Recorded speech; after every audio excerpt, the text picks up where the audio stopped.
movie review from the Geek Salad Pod. And I'm Mike.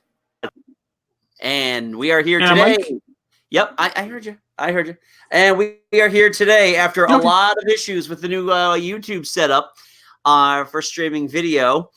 We are here today to discuss not one, but two of our favorite X-Men movies. Two, primarily because I thought it was a good discussion to have. Yeah. And also, we were not here last week because I was on vacation and dealing with some family issues. So I also have to say I was kind of inspired by a discussion I had with Rob Glazer from the Altered Universe podcast that I guested on a few weeks ago, and from M and Shinlin from the Verbal Diorama and Bingeables podcast, respectively, who discussed X-Men Dark Phoenix. So tonight we are discussing my favorite of the X-Men movies, X-Men First Class. And Mike, what are you discussing? We're discussing my favorite of the X-Men movies, X-Men Days of Future Past. Both came in on top of each other. And both are incredible. Of which is best? No. It truly isn't. Mike and I aren't arguing this as if one is worse than the other. The word worse is not going to come into conversation at all. There are just things about First Class that I like better. And Mike, I would assume that you would agree that there are things about Days of Future Past. Oh, yeah. I mean, neither one is a perfect movie. I will freely admit the flaws of Days of Future Past. Yes, and there are some flaws in First Class as well. I will go on record to say, as I have said many times in the last 8 years since First Class and the initial marketing of this movie, I thought this was the stupidest idea ever. Yes, if you go back into the Geek Salad, you can actually hear him make that claim. I really thought this was a terrible idea. And then when they showed one of the teaser trailers with little girl Raven in it, I'm like, kill it with fire. It was not a good scene. And then I started seeing a little bit more of it, and something like a little synapse in my brain just clicked and said, I might pull this off. And they did. And oh my God, this movie really and this movie came out in December 2011. This was the same summer that we had Captain America, the First Avenger. We had Thor. Green Lantern also was released that year. And this does fall under our summer blockbusters because both of these movies were released in the summer. Yeah. And I think both the movies came at a time when the X-Men franchise desperately needed them. It was an interesting, let's just preface this with the two movies that came before that. The Last Stand.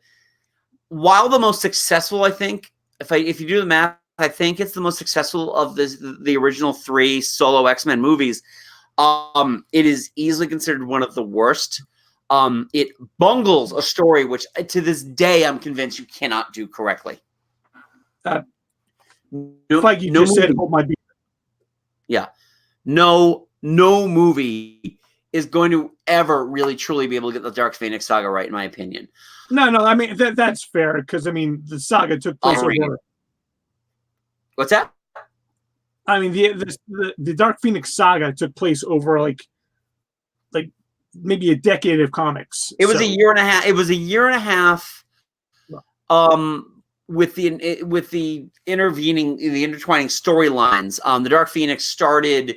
I mean, Phoenix was around for about 4 or 5 years prior to her, and it was actually like 3 years prior to the Dark Phoenix saga happening. But with the Dark Phoenix saga, you also had the Hellfire Club. You got introduced to Dazzler. You had the Shi'ar Empire. You had a lot of that stuff in there. Just a 2.5 hour movie. X-Men Origins Wolverine was just, let's just call a spade. It's dog shit. It's so uninteresting, and they could have easily taken X-Men or like Wolverine Origin and the Frank Miller, Chris Claremont Wolverine miniseries from 1982. Did those two Even if you cut back and forth between them, would have been an amazing movie. Not this thing where the Blob is possibly the worst look seen in a modern superhero movie. He doesn't even look fat. Well, yeah. Well, he looks fat in the same way that Mike Myers looked fat in his Fat Bastard. Fat Bastard, yeah. Yeah, there's a lot of visible latex. Yeah. A lot of lines on that. So yeah, X-Men First Class, well, not a gigantic hit, was definitely the saving grace that it needed. It needed that breathing room from those two movies. I think Matt Vaughn just encapsulating a movie that it's the 1960s, and it is the 1960s X-Men. And when we move a little closer to, actually discussing, pros and cons of the movie, they did do a great job of emulating the original spirit of the comic book. Yes. Especially because in the last 10 years, there have been kind of rewrites of a lot of old classic X-Men tales.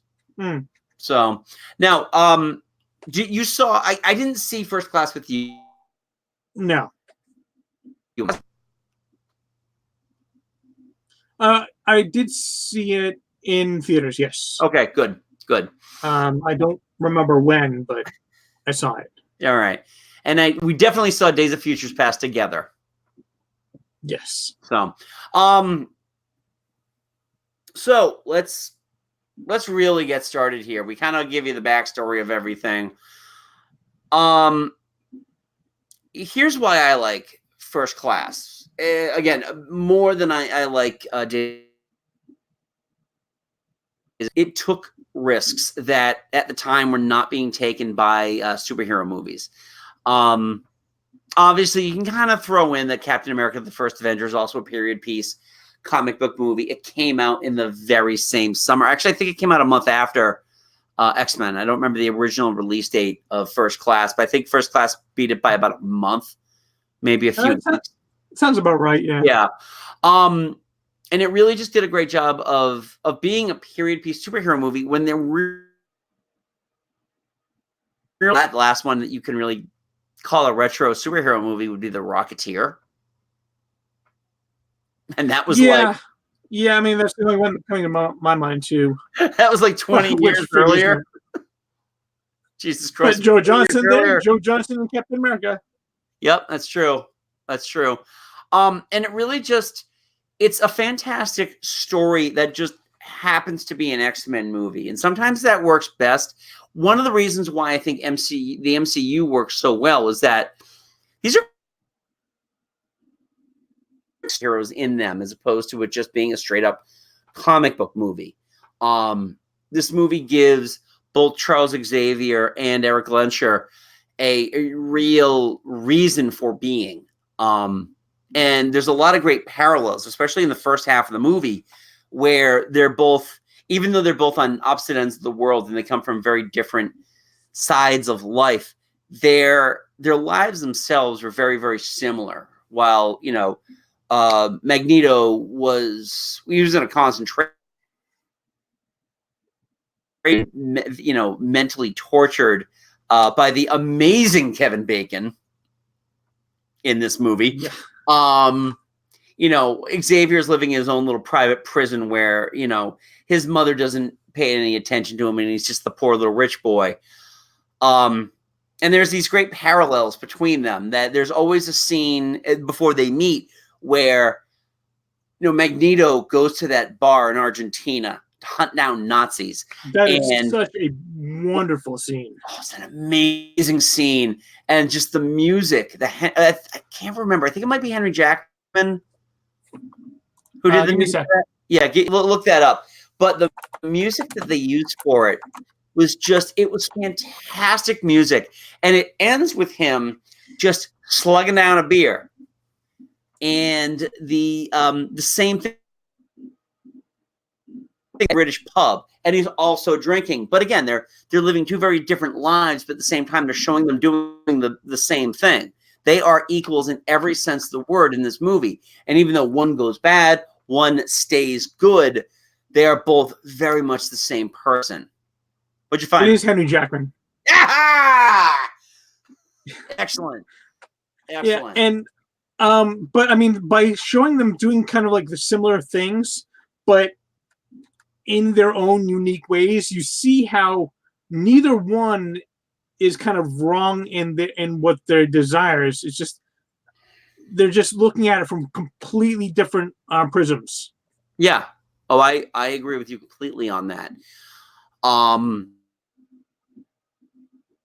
Of getting the heroes, you know, the team put together, and Eric is part of that team. And you had Hank McCoy, who is just, you know, he's just kind of an army brat who gets outed, you know, because Xavier can't not be a dick. And you get introduced to some of my favorite X-Men characters. Havoc is one of my all-time favorite X-Men. And I love that they finally not only gave him like cinematic representation, but even though they gave him the yellow and gold, you know, the yellow and blue of the suit, they still put that disc in there. And I absolutely love that. I was never crazy about the egg beater that they was put on top of his head, but I really enjoyed that power and the way that they drew that power and that they actually did that in the thing. I will say, though, that this is the movie that essentially was like, okay, well, Jennifer Lawrence has carte blanche on everything that we do going on from here on out. I will definitely agree with that. What I will say, though, is that the two movies that we're discussing today are easily the best performances she does as Mystique. Yes. Once you get past Days of Future Past, she just doesn't give a shit anymore. She essentially, yeah, exactly. It's paycheck time. Yeah, because this was prior to Silver Linings Playbook and the Oscar win. So yeah, First Class, she was still kind of an up and coming star, and by the time Days of Future Past came out, she was already an Oscar winner. Yeah, that guaranteed her. And actually, this was truly needs. This one was actually pre Hunger Games as well. Yes, it was. You're right. It came out the year before. I'd say it's by about a year. Yeah. So this was really kind of like, I do like that. It's like you're watching a star on the rise, and then she becomes a diva. And then all of a sudden, it's just like, oh, please stop. Mystique was never this big in the comic books. Represent the other characters' powers. I love, they made Zoe Kravitz's character as Angel, which is, it's okay, whatever. Richter is always a fun character because he was an X Factor ward in the comic books, and they kind of just let him be Sebastian Shaw's kind of like enforcer. Yeah. It's funny too, because I always remember there being a thing in Toy Fair theater with like greatest weakness, having people scream,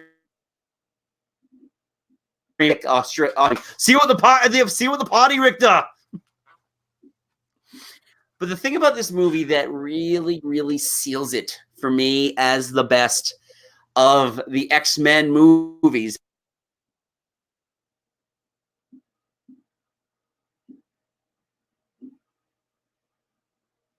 Hello?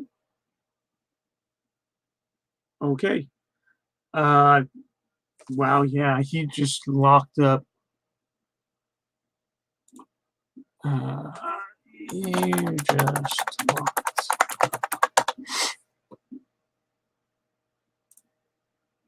Yeah, okay. So I guess we lost him for. Oh, well, there you are. Yeah, I'm right here. Yeah, we just got back. So as I was saying, I apologized. I apologize if you missed any of this. We're trying the new streaming service right now.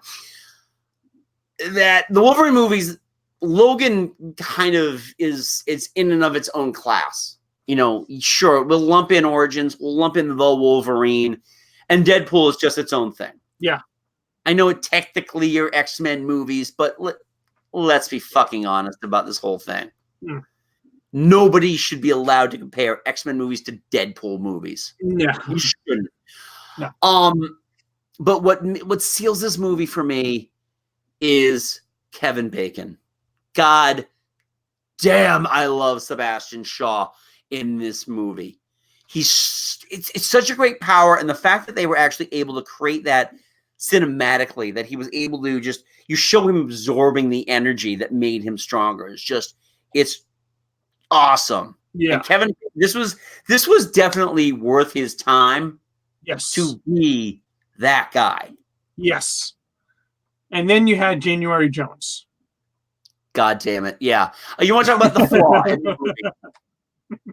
January Jones was coming off of Mad Men. Realistically, the only thing that she will probably ever be known for. And it was interesting because right after First Class, she had hosted on Saturday Night Live, and it was one of the worst episodes they ever did.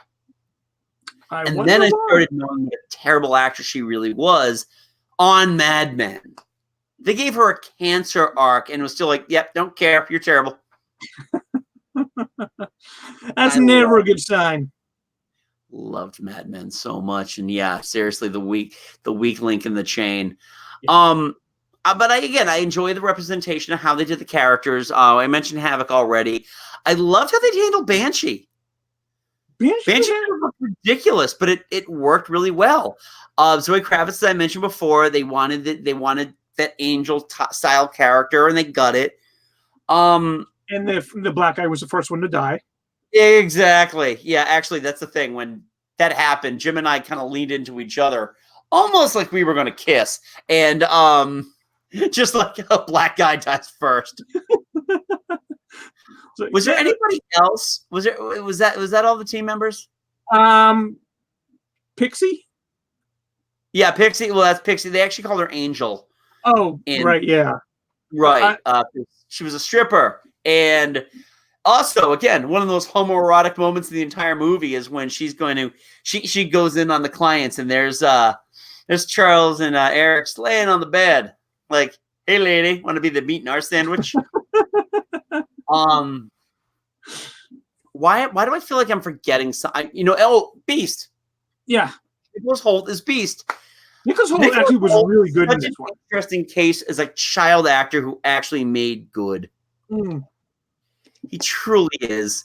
I much prefer Human Beast than Beast in these movies, because I always felt like Beast just doesn't look right. Kelsey Grammer in X3, for all the shit you can throw at X3, Kelsey Grammer at least looked the part, and he was actually well cast in it. Yes, he was. Yeah. He was not the issue with X-Men 3. No, he was not. Definitely nobody complains about Kelsey Grammer in that sense. And it was a fantastic, it just worked really well. And I love that they worked in stuff like the Hellfire Club. They worked in the Cuban Missile Crisis. There was so much that they worked in, and they still answered those little questions. They did the whole thing about his how he lost the use of his legs. I love that they make that little quip about his hair. As long as I have my hair, everything's okay. Because that, again, reminds me of a Toy Fair theater where Dr. Doom went back in time to go try to kill a college-age Reed Richards by winning a dance contest. And Charles Xavier just like, the only thing that I have going for me is my dancing and my hair. And he does all these great dances, and he wins the trophy. He's like, this is the best day of my life. And then Charles Xavier wakes up and remembers that, looks at the trophy, grabs a gun. You see him click it, then he turns the light off, and the last frame is just blam. That is needlessly dark. It is needlessly dark. But if you can find Toy Fair Theater archives, please do. Just please do. But that's really why I love the movie so much. I think it was a great movie that just happened to be an X-Men movie. I think the thing I'm like most about it, I mean, I loved Nicholas Hoult, I loved Kevin Bacon, I loved the general team, but just James McAvoy and Michael Fassbender's, their chemistry together was off the charts. I cannot chef kiss that one enough. Michael Fassbender is just so good. Yes. Just so good. And James McAvoy is such a great surrogate for Patrick Stewart. Yeah. You know, and that's the interesting thing. I can honestly buy James McAvoy turning into Patrick Stewart, whereas I think that Fassbender and McKellen handle the character in very different ways. So McAvoy was more a young Patrick Stewart's Xavier. Yeah. Fassbender and McKellen were both Magneto, but kind of different styles of Magneto. Yeah. But both equally the character. Yeah. And the thing is, too, is the weird thing about this movie, and more so the next one we're just going to discuss in just a minute, is just the retconning that happened. And a lot of the attitudes that Ian McKellen showed throughout 1, 2, and 3, or X2, X3, The Last Stand. And then when they bring him back for Days of Futures Past, it's kind of interesting. It's almost like and this is not something you would say about a great actor like Ian McKellen. He's trying to backtrack because he's trying to better emulate Michael Fassbender. I don't know if I 100% agree with that. Well, it's just tough because he's literally got 20 minutes worth of second quadrilogy. It should have been a trilogy, but let's just call it a quadrilogy. Let's call it what it is. He literally had less than a half hour's worth of screen time in the one movie that was supposed to retcon everything. I think this is more of if you take like the Ian McKellen Magneto from X-Men 1, 2, and 3, it's more of like this is a guy that's gone through all of those trials and tribulations, and he's realized, you know what? I don't completely agree with James with James McAvoy, yeah, with Professor X, but right now, both of our goals are to stop the Sentinels and to save mutant kind and basically the world. Yeah. So it's not as if he's backtracking, but more of my goals have realigned at the moment. Yeah, that makes a lot of sense. Yeah. So at the end of the day, I just truly love this movie. I think you are absolutely 100% correct. It is a great movie, and my favorite movie would not exist if yours hadn't righted the ship. That's true. So all hail First Class. All right, Mike, go ahead. Why do you love Days of Futures Past more? I love Days of Futures Past more because, it doesn't tell the exact same story from the comics, which I actually love that story in the comics. It takes the spirit of it and it gets it right. It shows kind of the progression of the characters from First Class, and it shows where they've come to, for better or for worse. I mean, Magneto's basically become a cult leader type thing that's been locked away, and McAvoy's been just so embittered by almost kind of like the Nixon era. He's become so embittered by all that that he's just completely shut off that portion of his life, and he just wants nothing to do with the world anymore. I can understand that. I think for me, one of the things that doesn't really sit right with me is that a lot of the reasoning behind why Xavier is such a recluse is really almost glossed over when Mystique sneaks into Bolivar Trask's office. And she notices these things that all of these characters, Banshee, Angel, Azazel, they're all dead. But it was very, very much it was just glossed over. Yes, it was, but in the same sense, I don't really think they needed to dwell on it because those shots alone, and then when Magneto confronts Xavier on the plane, right there is my second favorite scene in the entire movie, because Magneto is essentially calling Xavier out, and Xavier can't tell him he's wrong. No, that's very true. The interesting thing about this movie is that the outside of First Class, which really didn't take from a classic comic book story, we've talked almost at length about how bad X3 was, and by comparison, Dark Phoenix is.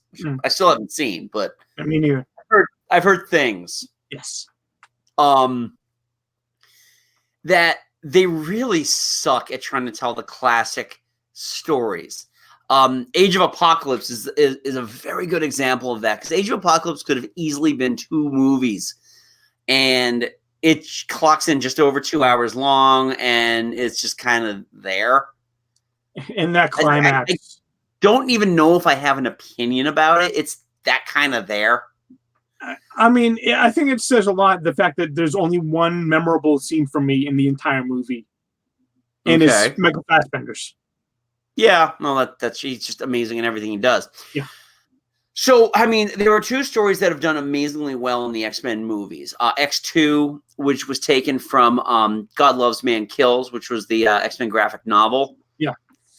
And then this one, Days of Future Past, which I was shocked when I heard that this was going to be the follow-up. I was like, what, they're really going to try that? Do you remember what happened during X3? Primarily because I didn't quite think that they would have taken the route of, all right, let's just use the established characters to move the plot along. We'll introduce some new mutants along the way, but yeah, fuck it. Wolverine's the one we sent back in time, not Kitty Pryde. Yeah, I mean, their liberal usage of Kitty's powers is one of my issues with the movie. It's like, I don't remember her ever having anything even remotely close to that. That sounds more like... that sounds like it should have been Rachel Summers right there, but... It should have been Rachel Summers, which they could have just called her Rachel. They could have just found some redheaded girl with a crew cut and given her the ability, and then when, Stewart and McKellen show up, well, you see, Rachel here can take her, past time and blah, blah, blah, blah, blah. Yeah, it's just, I feel terrible for Ellen Page, because I really felt that Ellen Page just kind of got the shit end of the stick. I don't disagree. It came to Kitty Pryde. Kitty Pryde is one of the most pivotal characters in the X-Men universe. She is one of my personal favorite X-Men. Mine too. And it was just like, okay, we're going to give her this. But essentially, other than just that one little great thing about, calling a Sentinel an asshole, she didn't really do that much, except for standing over Hugh Jackman's head like this. And then when he stabs her with his claws, now she's going to do this. But now she's like, yeah. And that's part of my issue with the movie as well, is jackhammering in so many mutants, and just like the first 10 minutes of this movie are a visual feast, but it's like, wait, who's that? What's their, okay, oh, hey, Bishop's here. Oh, fuck, is that all they're going to do with them? Yeah, my biggest weakness in this one are the scenes in the future. They're good, but they're not as good as the scenes in the past. No, and that's when the movie, if they remove all of that. Now, sidetrack real quick. Have you seen the Rogue cut? I own it. I haven't watched it yet, though. That was money well spent, Mike. Hey, if I want to watch it, I will find time for it. And I do all I know is that when we were sitting there and we're watching the end of the movie, and Anna Paquin's name shows up, I'm like, when the fuck did she show up in this thing?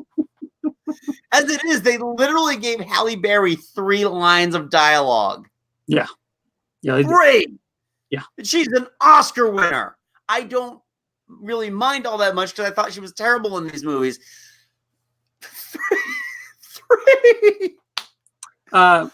Andy, I have one response to that. What I don't care what happens to a toad when it gets struck by lightning, Mike. Well, then I've got nothing left to say.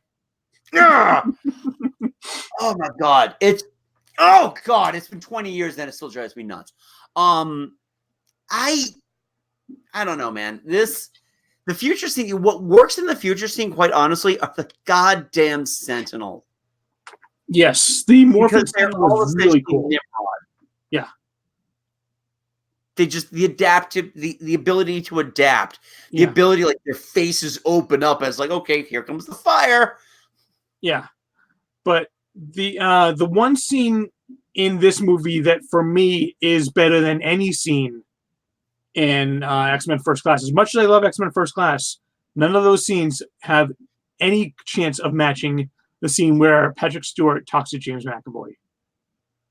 That scene where he's begging his past self to just remember why you started this, remember what it is that you wanted to do, remember to have hope for this. Right. That scene, every time, it just right there.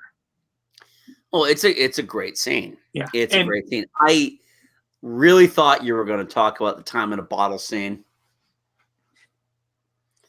because honestly, no movie has done that better than Days of Future Past in terms of having somebody who moves that fast and have so much fun. Well, that scene is easily one of the best in this one. I'm not going to lie, but yeah, I mean, I've just mentioned 3 of my absolute favorite scenes, and that's one of them. Right. I think that Evan Peters, by the way, was a fantastic addition to this movie. Yes. Mainly because he's just such a smart ass, and Quicksilver is just, let's be honest, he's just such a throwaway hero, villain, whatever he's going to be at that time. Quicksilver is a poor man's Flash. Let's face it. Well, yeah, but Marvel has, well, they have 2 speedsters. They have Quicksilver and they have the Wizard. Wizard.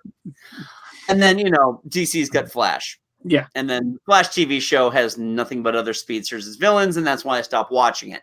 Yeah. Well, I mean, DC has the Flash and the Flash and the Flash and the Flash. Yeah. And don't forget the Flash. Oh yeah, but don't forget Dr. Zoom, who's also kind of the Flash, or Kid Quick, who is the Flash. Yeah, exactly. The less said about that, the better. The thing is that kitchen scene with him moving the bullets around, and the fact that he actually took the time to put his music on, and the choice of Time in a Bottle is such a great, it's just such a great little piece that really could have been lost by a lot of people, but I just found interesting. And well, I mean, when they do it again in Age of Apocalypse, it's a pale comparison. Yeah. What's great about the use of that song in particular is that not only does it kind of is it kind of like a metaphor for the scene, but just the slow, peaceful, so just melodic tune to it. It just completely flies in the face of what's actually happening. The amount of speed that's actually being used. So it's such a beautiful pick. It's great. I mean, my only qualm is that Evan Peters is not nearly used as much as I kind of wish he had been. No, it's like, yeah, hey, you can do anything. Bye. Bye. Yep. Hey, thanks for dropping us off at the airport. But I think, to Europe. Yeah, despite what they did with it in X-Men Apocalypse, that line, you can move metal. My mom knew someone like that. That was a great line. That was a fantastic line. There's the stuff in the 70s is great. And I understand Hugh Jackman at this point was an enormous star. Hmm. He finally gotten his Oscar nomination. It's just like he finally got a hit that wasn't a Wolverine movie. Hmm. So I can understand you want to capitalize on Wolverine. You send Wolverine back because he essentially was the same age at that time. Yeah, I mean, I do wish that they had found some way to use like Kitty Pryde in more of the comics way, but not only do I understand why they chose Wolverine, but I also know why they decided to bring in Hugh Jackman back, because he was a huge star. But the logic, the time travel logic that they explain makes sense why they chose that. So yeah, absolutely. And it's just you just can't. He's just so good. Yes. And the best part about this Wolverine is that it kind of now is your first realistic full movie with the bone claws. Mm-hmm. He didn't have the adamantium in the 70s. Nope. So Wolverine's body was still all the bone and the healing and all that. Yeah, he was at his peak, basically. Yeah, he was at, and I just remember the ladies, the wine moms in the audience erupting when they saw his butt. I mean, to be fair, dude works out. Yeah, I mean, I'm a straight guy, and I was just still not bad. Yeah, bravo, Mr. Jackman. Bravo. Good for you. What I kind of wish with this movie, though, is that there were more mutants introduced during the 1970s stuff. I feel it was kind of warranted if they could have a little more assistance with other mutants other than just Quicksilver, or actually Peter. I think, if I'm not mistaken, I think Marvel Studios actually has the rights to the name Quicksilver. Yeah. They never call him that. Peter. Yeah. The entire time. But I mean, given the logic set in these, which is kind of weird given the X-Men movies, and logic rarely flies in the face of them.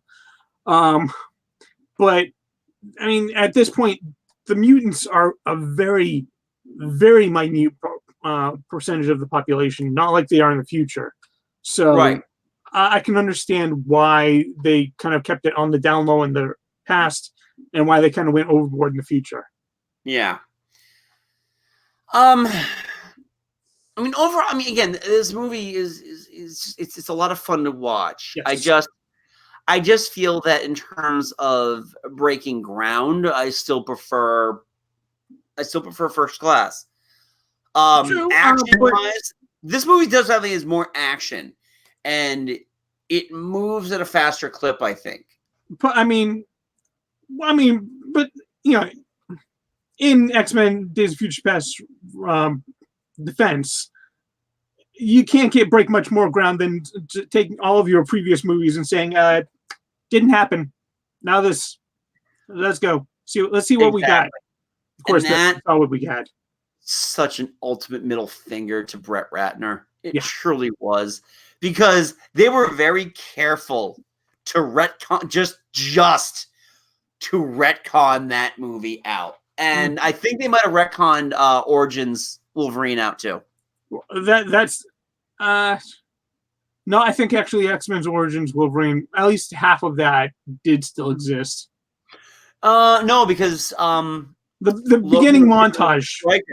Logan was given over to Stryker at when they pull him out of the water. The beginning montage of Wolverine and Sabretooth, that part was everything up until the 70s. Well, yeah, exactly. That stuff still happened. He still fought in the Civil War. Yeah. But yeah, that's and the added FU on the cherry on the top was when they brought in James Marsden. James Marsden, yes. James Marsden and Famke Janssen. Yeah. One of the better parts about this movie too, there was none. It wasn't like drilled into you about the Logan and Jean relationship. Yeah. Which killed every movie that featured it dead. Yeah. God, I don't care. They mentioned it in one line, and then they moved on it right at the end. Yep. And even Kelsey Grammer showed like, "Hello, Logan." That was it. I was like, you know what? Bravo. The one good thing in X-Men 3, and they brought it back. Yeah, you did it. You're awesome. Yeah. So, any other thoughts on Days? Well, I love it. I love X-Men First Class a little bit less, but I still love them both. Exactly. It's not like we're trying to argue over Age of Apocalypse or X3. And I know that we could probably get into a decent heated argument about X2, just in terms of whether or not it's aged well compared to everything else, especially in the modern age of superheroes. I would have to rewatch it. I just right.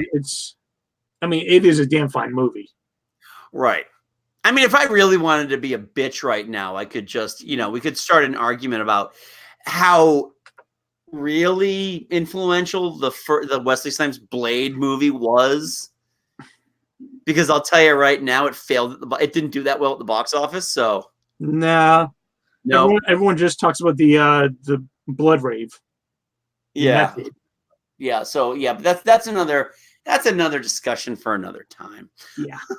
All right. So anyway, that was First Class and Days of Futures Past. Which one did you like better? Did you like Days of Futures Past better? Did you like First Class better? Are you going to be the outlier in here, say that Age of Apocalypse wasn't nearly as bad as anybody says it was? Like I said, I have zero opinion about that movie. It's not that I didn't like it. I thought it was okay. It was serviceable, but I didn't really like it.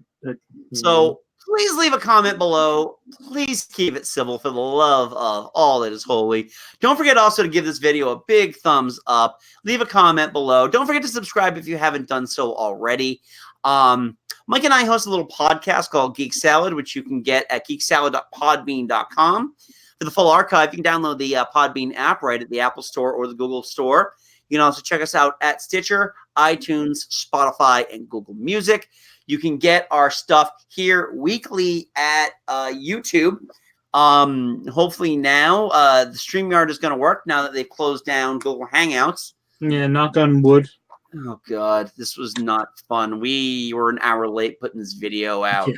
And, So, yeah, definitely check us out. You can also follow our social media at Geek Salad Radio on Twitter and at Geek Salad Podcast on Facebook. I do want to thank, again, for the inspiration for the show. I do want to thank Rob from Altered Universe. You can check him out at iTunes and Spotify. You can check M from Verbal Diorama out pretty much wherever you can get your podcast. It's iTunes, Spotify, Stitcher, yada, yada. And Chin Lin from the Bingeals podcast. Again, wherever finer podcasts are available. And you can check them all out on Twitter as well. So please give them a follow. Mike, am I forgetting anything? I think you can also find M's podcast on YouTube. Yes, you can. I forgot. Yes, she is available on YouTube, yes. As well as many other fine podcasts that we recommend on a timely fashion. So, I believe we'll be able to get another recording done next week before I go on yet another vacation. It'll be another summer blockbuster, which will be determined later on. And then after he gets back from vacation, I go on vacation. Hey! But I will be reporting live from D23 this year. That's very nice. Please post that on YouTube, buddy. I will try. Excellent. So until next time, I'm Andy. And I'm Mike. Go forth and be nerdful. Talk to you later.